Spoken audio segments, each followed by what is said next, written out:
Pat, thank you so much for being with us. And as a registered dietitian, I know you always are reading things and learning about things. It's just the latest on food and what's good for us. But gosh, it's interesting because when we were talking earlier, it's like go back to basics. Eat our fruits and vegetables. Eat the things that the food pyramid taught us. Absolutely. You know, it's really amazing that through the years how science has really taught us the value of certain foods. And often times it's those basic foods that we're not eating that can be so important. And I want to go through today some of the cancer-fighting foods because we've got so much evidence in this area that it's really so overwhelmingly popular, and actually it's so overwhelmingly easy that there's no reason for people not to be incorporating some of those tips. And doing the prevention is so much more important than trying to deal with a situation when it's basically too late. You know, the good news about cancer, just as with heart disease, diabetes, is that it's related to diet and lifestyle. In many cases, we can prevent it. And in other cases where it's already emerged in someone, they can actually reduce the severity of it by diet and other lifestyle changes. And we'll talk about some of those in a minute. Absolutely. I remember when you first told me about why yogurt was good for you. I thought it was just because it tasted good. And you want to know something? I did too. And, you know, some of the European cultures have known this for years. But the science that has come out about probiotics, those friendly bacteria that actually turn milk into yogurt, come down through our digestive system, which, by the way, is where 70% of the immune system is found in our gut. So it's really important, very important, for us all to have some probiotics every day.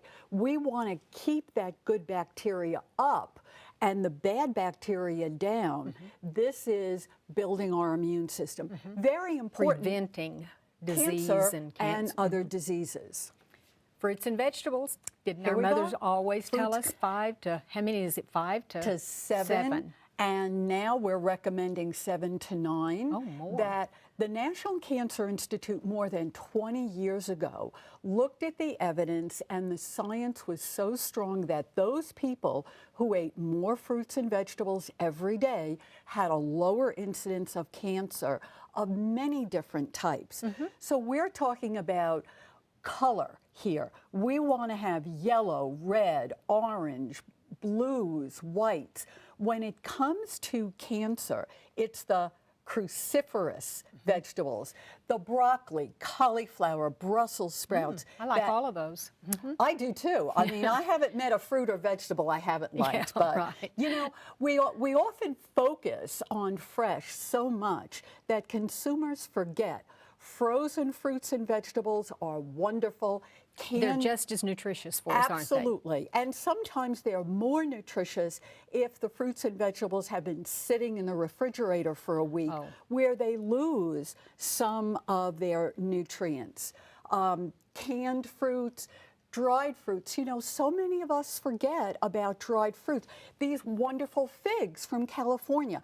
This is the ultimate portable snack, in my opinion. So all of these look pretty good. Yes.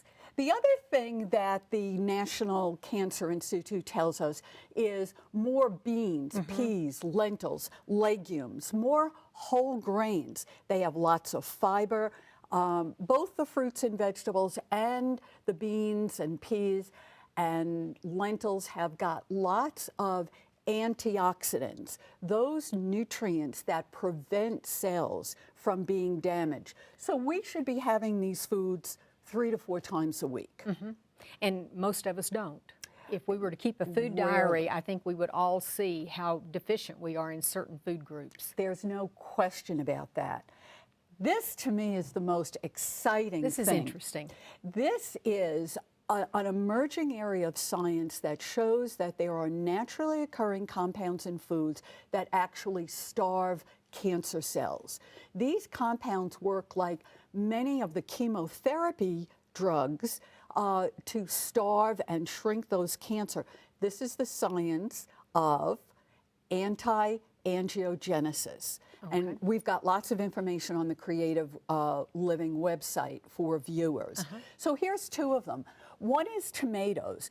But what we have to keep in mind, in order to release those active compounds, the tomatoes need to be cooked, number one, and number two, with some kind of oil. So whether we're using canned tomatoes, fresh tomatoes, we always want to cook it a little bit and add some oil. Now, what does the oil have to do with it?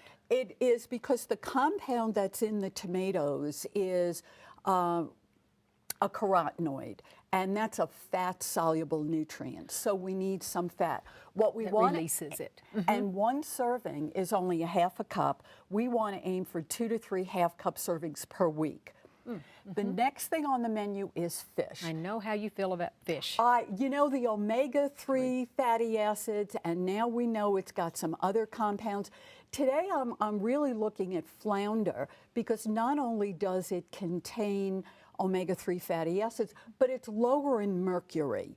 And some people are concerned about that. We get these cancer-preventing benefits from tuna, from salmon, so don't be limited by the fact that I'm mentioning flounder. And again, we can have frozen. We don't have access to fresh, we can have frozen. Yes, and we want to look to have 2 to 3 6-ounce servings per week. There's over 30 foods now that have been identified. And as I say, the information's on the Creative Living website. That's really so interesting. All the viewers Science. can check it out. We talked earlier about lifestyle changes. We can eat all the right foods, but there's a few other things we do need to keep in mind. As a dietitian, I would love to be able to say that it's all about diet, but it is also about lifestyle, doing more physical activity, trying to manage our weight, losing 5 pounds, 10 pounds, to do some physical activity, and overall lifestyle components are what really contribute to overall health, the prevention of cancer, and those other lifestyle health issues. Well, it's really interesting to know what's coming out about the prevention of cancer in the first place rather than treating it later. So, I well, thank you completely so agree. much. I've learned a lot of good things. I'm ready to eat healthier. Good. Thank you. I'm glad.